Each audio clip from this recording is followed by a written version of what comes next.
Would you like to be sent to Brazil? No. Why not? Well, truth to be told, I know Brazil doesn't have the best fame around the world. I am pretty sure that when you hear the country's name, usually one of these three things pops in your mind. Unfortunately, Brazil is very well known for its violence and lack of safety in the streets. People are usually recommended to avoid coming here at all, and there's even a meme about it that people use when they want to, send someone to a place of no return.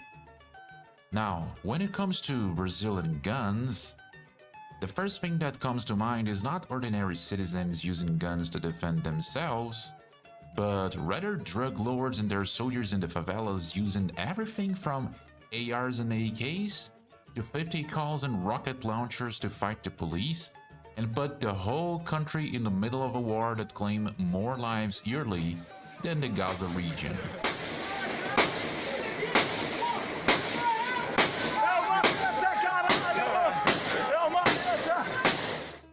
But today, I am not here to talk about the drug lords and their infinite supply of guns. This is definitely a topic for another video. I am here today to talk about ordinary people and how a small city and its brave citizens managed to defeat the most infamous gang of robbers this country ever saw. It was the 1920s, and the whole northeast part of Brazil was still very wild. Small cities like Mossoró could have been found throughout this whole region.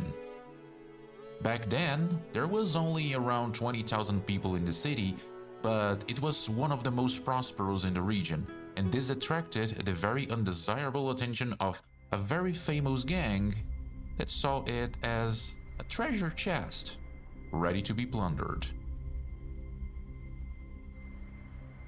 These criminals were called cangaceiros. They were ruthless outlaws that formed gangs and started attacking the northeast part of the country in the first half of the 19th century. Frigolino's gang was neither the first nor the last to bring chaos and violence to these small communities, but they were certainly the most famous. Among their menu of crimes, you could find everything from assault and robbery to homicide and even rape. Now, many speculate why he became a criminal to begin with. Some say it was because his father was killed in a land dispute and he swore to take the life of the killer, which never happened, by the way, even though he knew who it was and where the person was located. Some others say that he had mental issues and traces of both pyromania and psychopathy. In the end, it doesn't matter. The only thing that matters is the damage that he caused and the consequences of his actions. His group was merciless and estimated to have over 50 people. Men were responsible for the attacks, while women were responsible for handling the camping, the food, and everything else. They would roam the states of the northeast, attacking everything from small villages and towns to trains in order to plunder, while constantly moving to avoid the local patrols that were dispatched especially to take care of this sort of crime. Virgulino was smart and vicious. He would not only apply guerrilla tactics to fight against his pursuers, but also threat and blackmail mayors from small cities through messengers and notes before an attack in order to get a ransom from the city's fund. He would also order the destruction of any telegraph station so people couldn't ask for help from other communities or law agents, and that would also make the whole tracking of the group harder for the authorities after an attack. His group not only had a lot of manpower, but they were also very well equipped. They would use everything from lever-action guns to bolt-action rifles, revolvers, and even semi-automatic pistols like the German Luger.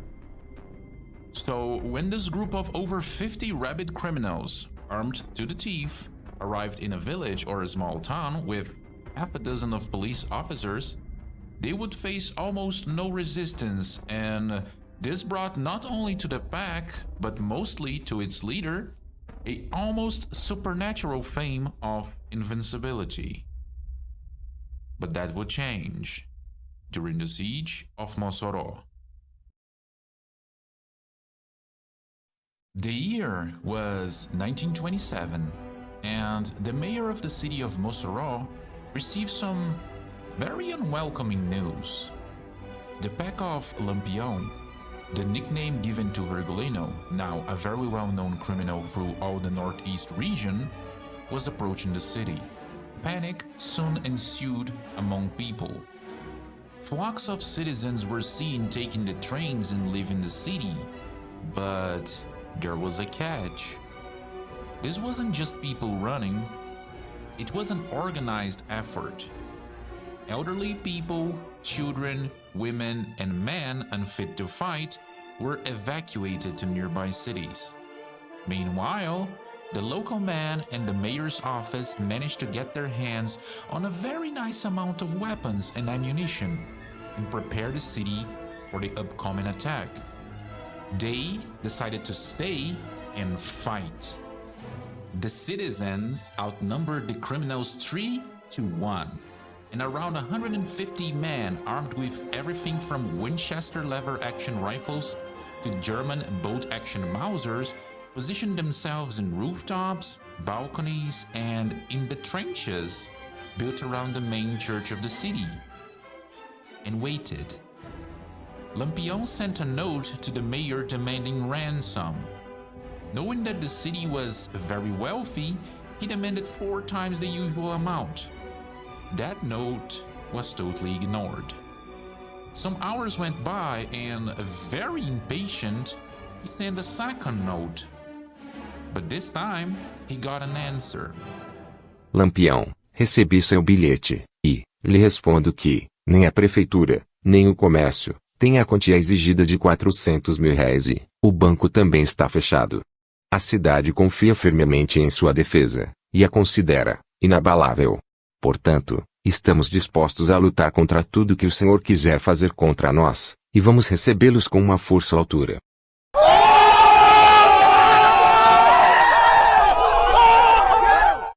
According to reports, it was late afternoon when the first gunshots were heard.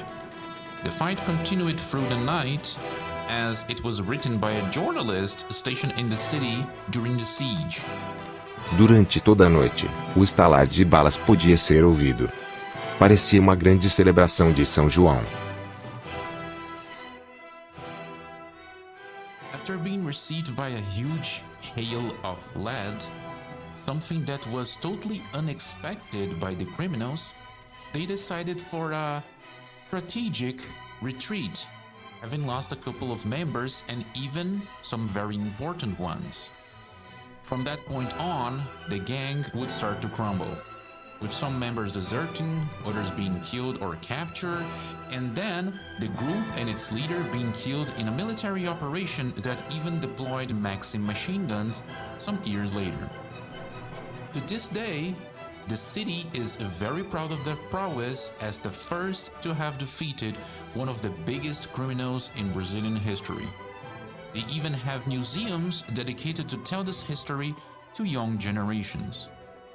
This was only achieved thanks to the cooperation of ordinary citizens that, instead of laying down, defeated while begging for the federal government to save their asses, or the criminals to have mercy, decided to be brave and fight for what was important to them. Another proof that, yes, a good guy with a gun, or in this case, a lot of good guys with a lot of guns, is the first line of defense of a civilized society against lunatics and criminals. If you enjoyed the video, don't forget to leave a like, and if you want to see some more of this old boomer talking about guns and history, tune up to my Twitch streams. Have a wonderful day, fellers.